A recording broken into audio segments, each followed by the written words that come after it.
첫 경기 아제르바이잔 대 에스토니아 경기가 있는데 저는 아제르바이잔은 여기다 놨습니다. 사실 지난번에 제가 이걸 평가를 했을 때는 아제르바이잔은 여전히 C티어긴 했었어. 근데 에스토니아는 제가 올린 셈이거든요. 둘 다 일단 유로 예선에서 같은 조이기도 했었고 또 네이션스 리그도 같은 조인데 지난번에 이제 아제르바이잔이 에스토니아 원정 가가지고 닦였었습니다. 3대1로 닦여서 3대1로. 사실 이게 경기력이 되게 개판이었어요. 아제르바이잔이 원래 이제 좀 유로 예선에서는 아제르바이잔이요 뭐 홈에서는 스웨덴을 잡는다거나 뭐 벨기에나 오스트리아 이런 애들도 아제르바이잔 원정 가서는 1점 차로 겨우겨우 이길 정도로 어려워했었는데 유로 이후에는 그런 모습이 별로 안 나와요. 오늘은 뭐 이제 아제르바이잔 또 홈이니까 조금 나을 것 같기는 한데 아까 말했다시피 뭐 유로 예선에서는 둘 다 만났을 때는요 그때 이제 좀 얘네들의 맞대결보다는 조 상황을 얘기를 해보면은 아까 제가 아제르바이잔이 막 스웨덴을 잡기도 하고 막 이랬다고 했었는데 에스토니아는 스웨덴한테 5대0으로 학살을 당했었거든요. 아제르바이잔은 버텨냈던 게 차이기도 하고 맞대결에서는 에스토니아가 승리를 했다 이런 건데 글쎄 뭐 홈에서는 비기고 원정 가서도 이제 뭐 아제르바이잔이 승리도 하고 이랬었지만은 직전 네이션스리그 패배 때문에 원정 패배 때문에 자랑할 게 없어진 것 같아요. 근데 이제 제가 여러 번 말씀드린 건 아제르바이잔 지옥의 바쿠 원정 유럽 팀들 가운데 카자흐스탄 다음으로 원정 거리가 멀다. 에스토니아는 이제 발트 3국 쪽에 위치를 해 있고 아제르바이잔은 거의 뭐 아시아 가까이 있는 나라이기 때문에 원정 거리가 엄청 멀어요. 그래서 저는 이거는 또 이제 홈발 에스토니아가 원정 가가지고까지 아제르바이잔을 잡아낼 가능성은 저는 배제를 하도록 하고 홈발 정도만 생각을 해보면서 아제르바이잔의 뭐 햄무라든지 혹시 또 점수가 안 난다면 무승부나 언더 이런 쪽으로 그림 좀 그려보도록 하겠습니다. 안도라 대 몰도바 경기 한번 해볼 텐데 기본적으로 티어 차이는 꽤 있기는 해요. 저는 안도라는 여기다 놨고 그리고 몰도바는 여기다 놨는데 사실 몰도바는 저는 꾸준하게 C티어 끝자락에 놨었거든요. 안도라는 계속해서 D티어에 머무르고 있고 저는 안도라는 뭐 리히텐슈타인이나 산마리노 다음으로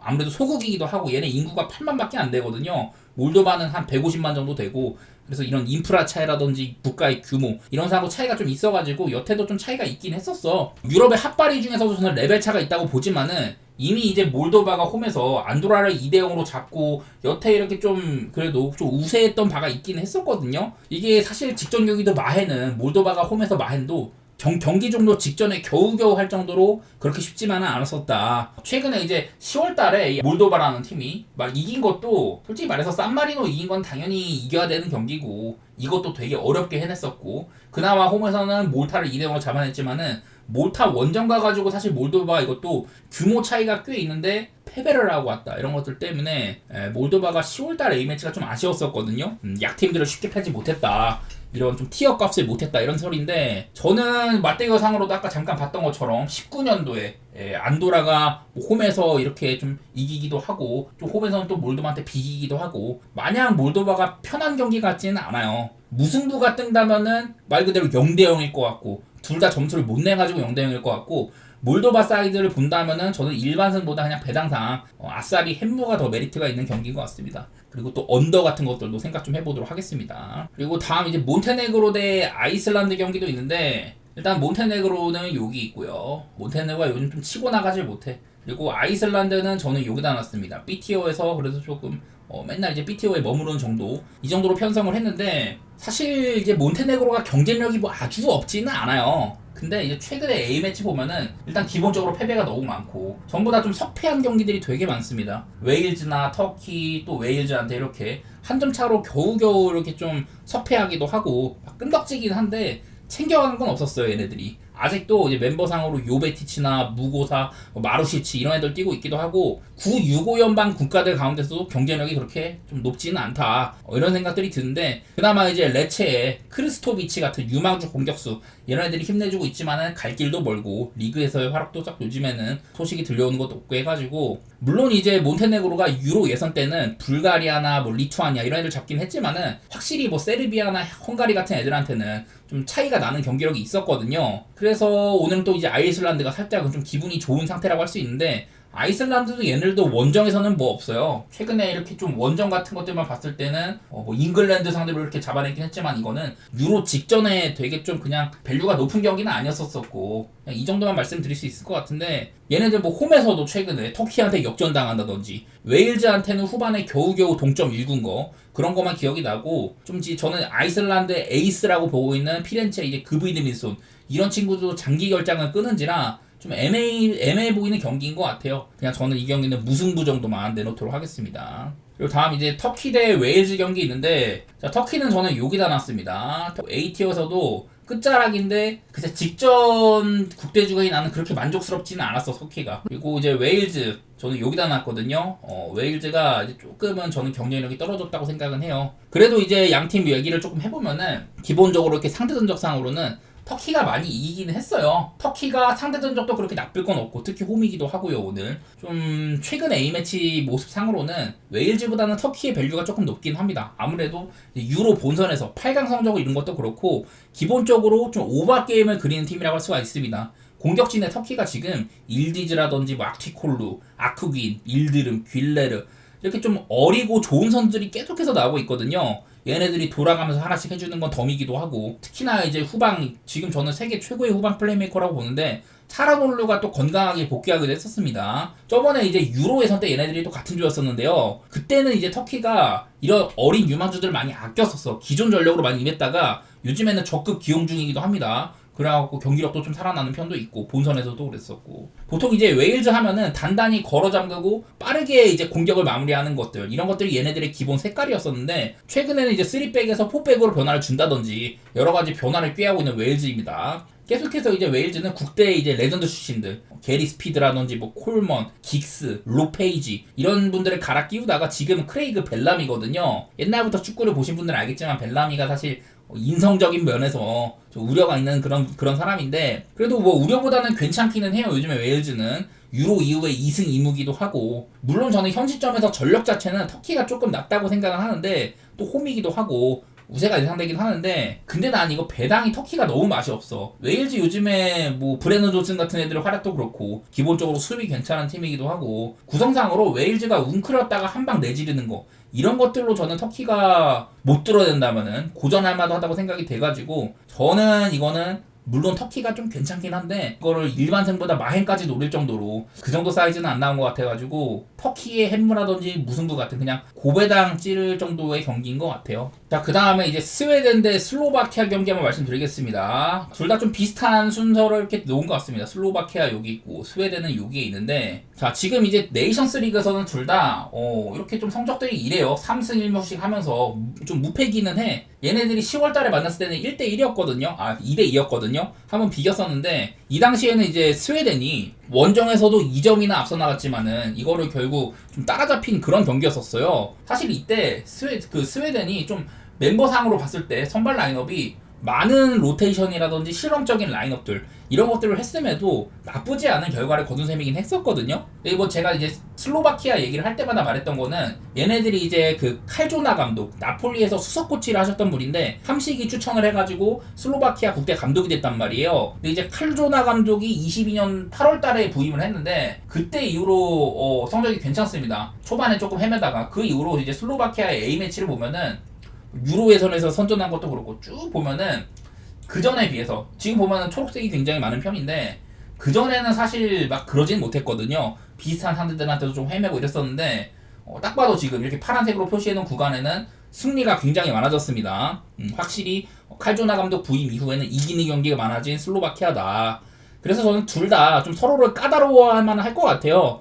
아무래도 이제 슬로바키아 원정 가서 스웨덴이 로테를 돌리고도 무승부를 띄워서 그런지는 몰라도 스웨덴 일반승 배당이 좀 맛있는 편은 아닌 것 같은데, 개인적으로는 이거는 뭐 슬로바키아가 풀해날 가능성, 무승부 이런 거보다는 스웨덴의 일반승 가능성이 높기는 해요. 요즘에 이제 스웨덴의 뭐 요케레스 같이 미친놈도 있고, 얼마 전에 뭐 챔스에서 맨시티 상대로도 아주 좋은 활약도 하고, 작년에 이제 포르투갈 리그에서 득점왕급 활약을 했는데 지금도 되게 잘하고 있거든요. 아마 마지막으로 체크했을 때가 11경기 14골인가 그랬었는데 요즘 뭐 미친놈이죠, 한마디로. 그리고 이 밖에도 뭐 되게 어린 젊은 공격진들 이런 것들이 많아가지고 스웨덴이 공격에 날이 서 있는 상태거든요. 대신에 이제 수비는 실점도 조금 있기도 하고 공격진만큼 막 인재가 많이 터지진 않는데, 그나마 뭐 히엔 같은 애들, 저는 특성상으로 그냥 오바도 나쁘지 않을 것 같기는 해요. 그리고 뭐 스웨덴이 홈이지만은 뭐 이긴다고 한들 마헨까지는 잘 모르겠어. 저는 마헨보다는 햄무가 가깝다고 생각을 해가지고 스웨덴 승이나 뭐 오바, 햄무 이런 쪽으로 생각 좀 해보도록 하겠습니다.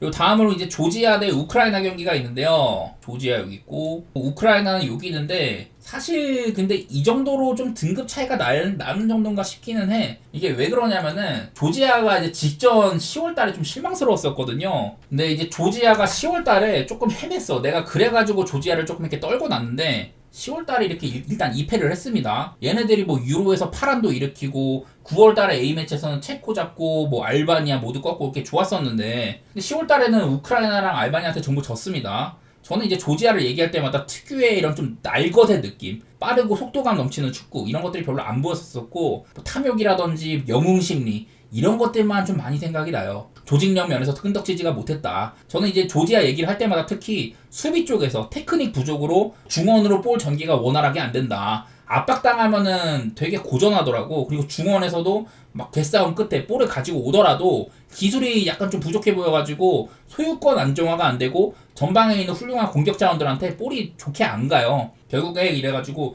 전방에 이제 좋은 훌륭한 자원들에 비해서 중원이나 후방에 조지아는 별로 인재가 없다. 그나마 이제 조지아를 칭찬할 만한 거는 뭐 이런 거죠. 윌리 사뇨 감독이 이제 21년도에 부임을 했었는데 윌리 사뇨 감독 부임 이후에는 이렇게 홈에서 오늘 또 홈 경기거든요. 홈에서는 이렇게 2패밖에 없었다. 9승 3무 2패인데 하필이면 또 직전 경기 조지아한테 패배를 해가지고 1패가 늘어났거든요. 그전에는 스페인한테 7대1로 개발린 거 말고는 패배가 없는 수준이었었는데 어쨌든 조지아는 그래도 홈빨이 조금 있는 팀들이긴 하다. 이런 거고 우크라이나 얘기를 조금 해보면은 얘네는 계속 자국 상황이라든지 뭐 경쟁력 같은 것들 리그 경쟁력 이런 것들이 계속해서 떨어지고 있다는 얘기를 많이 들었던 것 같아요. 요즘에 뭐 샤흐타르나 디나모 키예프나 좀 유럽 대항전에서 별로긴 한데 어쨌든 간에 그래도 얘네들 네이션스 리그 B에서는 경쟁력이 있기는 해요. 지금도 일단은 지금 스쿼드에 속한 애들이 꽤 긴 기간 동안 호흡을 맞추면서 스쿼드의 연속성도 있고 막 전처럼 오바 색깔을 잃은 것들 이런 것들이 보이기는 해도 실적 자체는 괜찮게 쌓고 있거든요.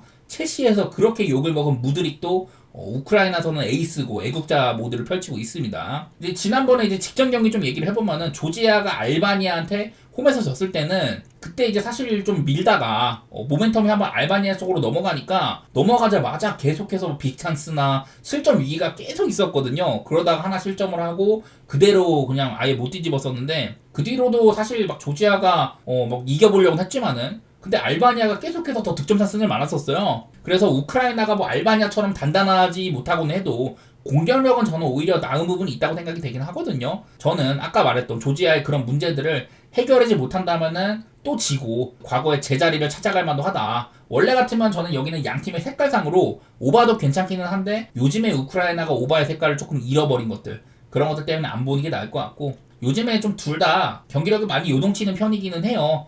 조지아도 오늘은 또 홈이기 때문에 반전의 계기를 보여줄 만도 한 것 같기도 하고 저는 지금 상태로는 우크라이나의 프렌을 보는데 사실 안 가는 게 맞는 경기인 것 같긴 합니다. 이거는요.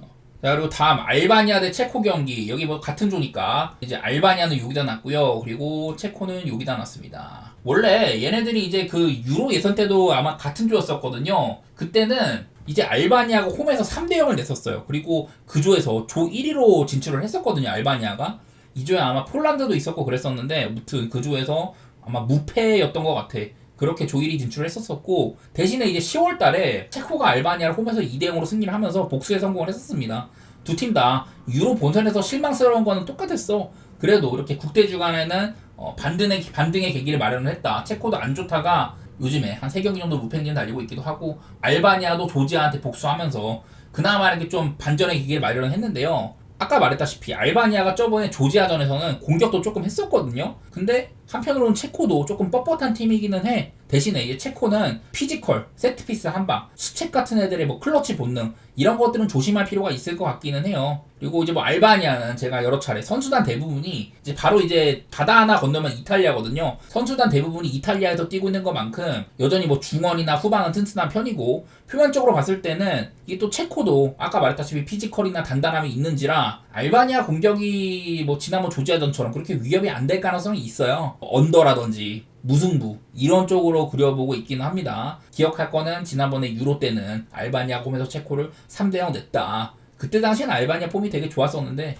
지금은 그 정도는 아닌지라 저는 오늘은 언더나 무승부 정도 그렇게만 보도록 하겠습니다. 그리고 다음 이제 네덜란드 대 헝가리 경기 말씀드리면은, 자, 네덜란드는 저는 여기다 놨습니다. 그리고 헝가리는 여기. 사실 헝가리를 조금 올려도 되나 싶긴 한데 위쪽에 올릴 팀들이 별로 안 보여가지고 일단 이렇게 놨고요. 자, 직전 경기 때 이제 헝가리 원정 가가지고 네덜란드가 비겼었습니다. 1대1로. 그때 퇴장도 당하고 선제골도 실점을 하면서 곤경에 처했었거든요. 다행히도 이제 둠프리스가 헤딩으로 동점골 내고 이러면서 그나마 비기긴 했는데 어쨌든 되게 고전했었어요. 네덜란드가 헝가리를 뚫기 좀 어려워했었고 역습으로 실점했던 것들, 그야말로 헝가리가 할 수 있는 최고의 이런 좀 결과를 냈다고 생각하는데, 그리고 마지막 이거 이제 독일전 이때도 네덜란드가 계속해서 골취덕에 연명을 하다가 결국에 이제 레벨링한테 실점을 하고 서열 정리를 당했었습니다. 뭐 원정이긴 하니까. 그래도 이제 요즘에 네덜란드가 오늘 또 국대 소집 명단을 봤는데 중원에 그라벤베르흐, 라인데르스, 쿠프메이너스 이렇게